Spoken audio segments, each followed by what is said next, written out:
sprint trial, also at Group 2, worth $425,000 over 1,200 metres.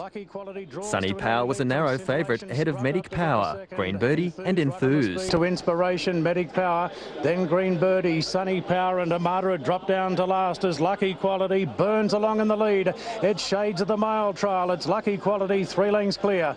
From Scintillation second, Enthused punching the breeze on the outside of High Point. Then Dim Sum from Able 1, Friendly Gains, Inspiration the rails. Green Birdie racing held up, Medic Power's easing out. 2 further back to Sunny Power. Armada's 3 lengths behind him, well into the straight in the sprint trial. Lucky Quality's run his race. Scintillation rests the lead with Enthused right on his hammer. Green Birdie's winding up again at the right time. It's Enthused and Green Birdie drawing clear to fight it out. Sunny Power's running on. Enthused ahead in front from Green Birdie. Sunny Power's rocketing home. Enthused in front from Sunny Power, who lunges on the outside. Close. Oh, this is close. Sunny Power dropped his nose down on Enthused. Green Birdie between them. Then Able 1, Armada's made ground. Further back to Inspiration, High Point, Dim Sum. Enthused got the photo, so it was a double in the feature races and a treble for the day for Felix Kurtzy. But although his talent as a rider is unquestioned, his eye in a finish is debatable. When he crossed the line, he immediately congratulated Eric San Martin in the belief Sunny Power had edged him out in the photo. Enthused, trained by John Size, was bred in New Zealand and in 15 starts in Hong Kong has never finished further back than 5th, with 5 wins and 8 placings. Up next, we'll check out Enthused's biggest rival, an Australian sprinter in his final lead-up race in Perth.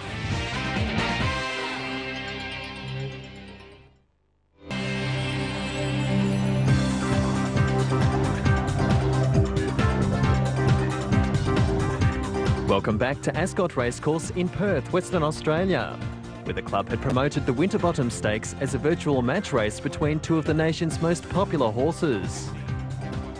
The former taxi driver Joe Janiak and his jockey Jay Ford had brought the amazing 9-year-old Takeover Target to do battle with the paleface horse Apache Cat.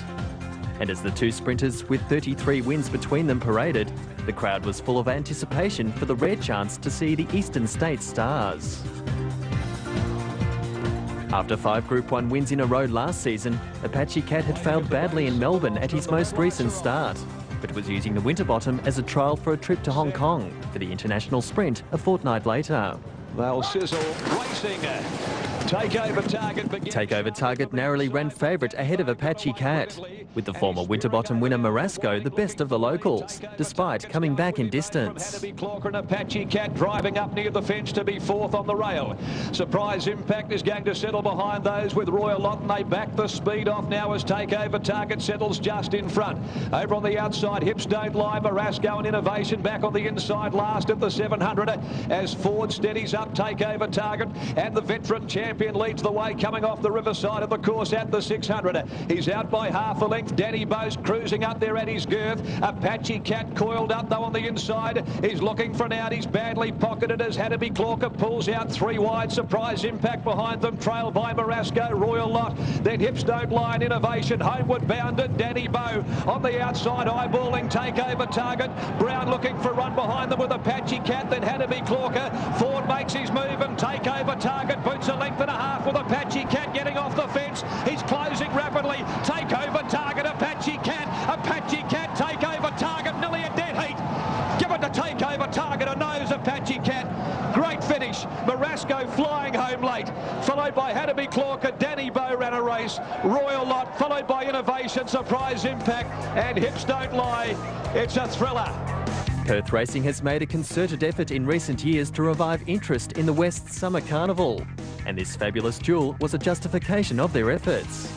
The 2 champs lived up to expectations, with the grand old warrior Takeover Target just holding out Apache Cat to win his 13th Group 4 listed race. Just pause for a moment and let the crowd welcome them back.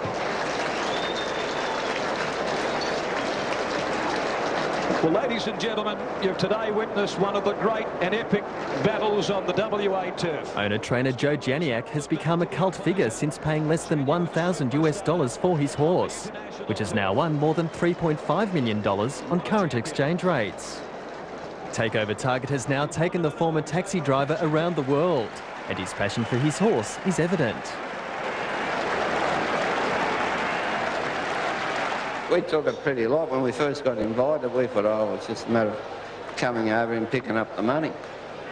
Because they said all their very good horses are broken down and there's nothing there to beat, so I thought, oh, well, we'll just have a working holiday. And as it's turned out, mate, it's probably one of the toughest sprinting races Australia's had for a long, long time. It's just great to see him make a safe and successful return to the track. He raced a little bit fresh, but we were able to dictate up front. Felt the pinch the last sort of 50 yards, and I wasn't sure whether I'd last it or not, but I was glad to come back and see the one in the first Seminole board.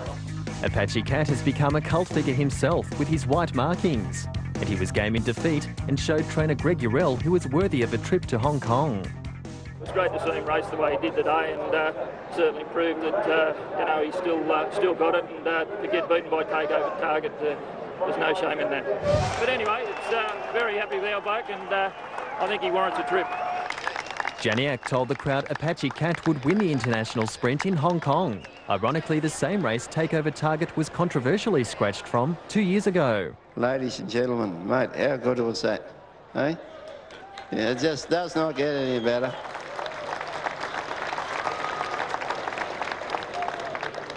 That was probably my 16th heart attack.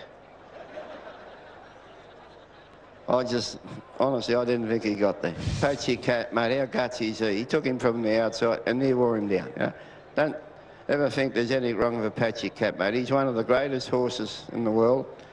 He'll go out of Australia and represent us over there in England and Hong Kong, and he'll do us justice. Don't worry about that. Joe Janiak once famously met the Queen at Royal Ascot, and now at Perth's Ascot, everyone wanted to meet him. At 9, Takeover Target's record is 36 starts for 18 wins and 10 placings. Joe's been going to retire him for 3 years, but he hasn't yet. And our trivia question this week asks, in how many countries has the well-travelled Takeover Target won Group 1 sprints? The answer up next.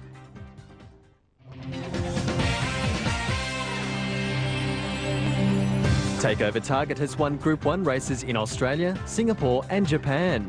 The veteran also scored in England, but the King's Stand Stakes was at that time only a Group 2 race.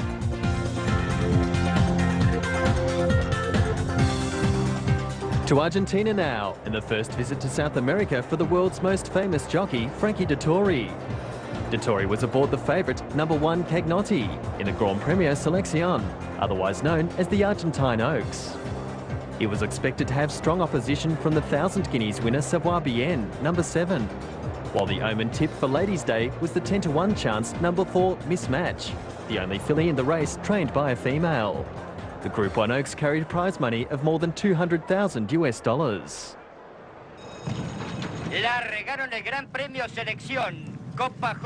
Frankie Dettori sent the favourite Cagnotti forward early, but then pulled her back under control to settle in 4th spot, behind the rank outsider Miss Lake Queen, who led from Dando Amore, and Mismatch in 3rd. Cagnotti at one point drifted back to 2nd last in the field of 8, but as the field compressed on the sweeping bend into the home straight, Dettori moved the favourite up behind the leaders.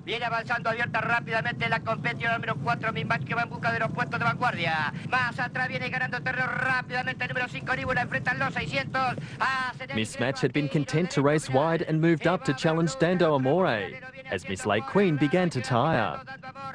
The second favourite, Savoir Bien, was also getting busy after being given plenty of time to settle down early. Dettori was urging the favourite along, but Mismatch had burst to the front halfway up the straight and was looking like a winner. Savoir Bien was running on, but Cagnotti could do no better, as Mismatch went to the line a comfortable winner by 3 lengths, to give one of South America's best riders, Julio Cesar Mendez, his first win in the Oaks.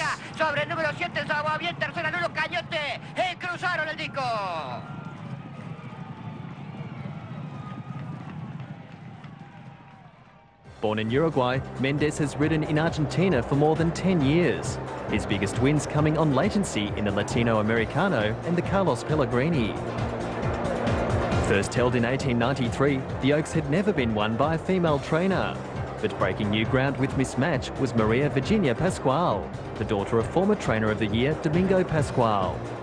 32-year-old Maria trained for 3 years in the US, but this was her biggest success. The female representation was strong at the presentations through the fillies owners and breeders. Mismatch is by the AP Indy stallion Indigo Shiner, who won 3 races in the US. Mismatch was beaten 4 lengths by Cagnotti at her previous start and had won only 1 race before the Oaks, her record now standing at 2 wins and 3 placings from 5 starts. From the Oaks to the Argentine Derby or Grand Premio Nacional, Fragidatori, lured by Palermo's double-header, had the #1 saddlecloth again, but his Derby mount, Valcarce Nov, was given little chance at 40-1. The one to beat was #2 City Banker, ridden by Facundo Jankowski, a 6-length winner of the Grand Premio Jockey Club last start. 2,000 guineas winner Mia Maguito, #3, was second favourite. And there was also some support for #16 Tekla Shiner, to be ridden by Adrian Gianetti. There was a sensation at the start when third favourite #4 Garrotero stumbled from the gates and ruined his chance. The Nacional was the third leg of Argentina's Triple Crown, and although the treble could not be won, the million pesos or $300,000 US was enticement enough. First to begin was #6 Great Champion, but as he did in the Jockey Club, City Banker came out hard and was vying for the lead. The Tories' mount Valcarce Nov settled midfield, but was never really a contender. From his outside barrier, Tekla Shiner was prominent early, but couldn't get in and raced 3 and 4 wide. City Banker was in front from Illuminame and Indian Power, with Tekla Shiner out wide. On the turn, Illuminame was showing the wear and tear of being used up too hard too early. But City Banker was pulling out plenty and still showed the way, although Tekla Shiner was looming menacingly. Tekla Shiner dashed to the front and ducked in. Jankowski and City Banker shifted to the outside, but their challenge was over as Tekla Shiner put the polish on a fine ride by Adrian Gianetti. He came away to score by 2.5 lengths from City Banker, with Mia Maguito the same margin away third. Los últimos 50 metros de carrera con el 16 Tekla Shiner en la delantera, pocos metros, se impone el 16 Tekla Shiner, clara ventaja sobre el #2 City Banker, que lo hace por dentro y cruzaron el disco. The win unleashed a torrent of emotion from the connections and meant the Oaks Derby double went to the same stallion, Indigo Shiner, who has leapt to the head of the general size tables in Argentina with only his 2nd crop of runners. When 22-year-old Gianetti returned to scale, he was swamped with hugs, kisses and cheers. There were plenty of tears too, with Gianetti overcome by what was also his first Group 1 success. Tekla Shiner is trained by Hugo Perez, who handed trophy lifting duties to his son. Perez has won big races in Uruguay, but the Derby was his first Group 1 in Argentina. Tekla Shiner has won 3 of his 5 starts. Still to come on Racing World, it's more 3-year-old racing, but this time from Singapore in the Magic Millions Orchid Trophy.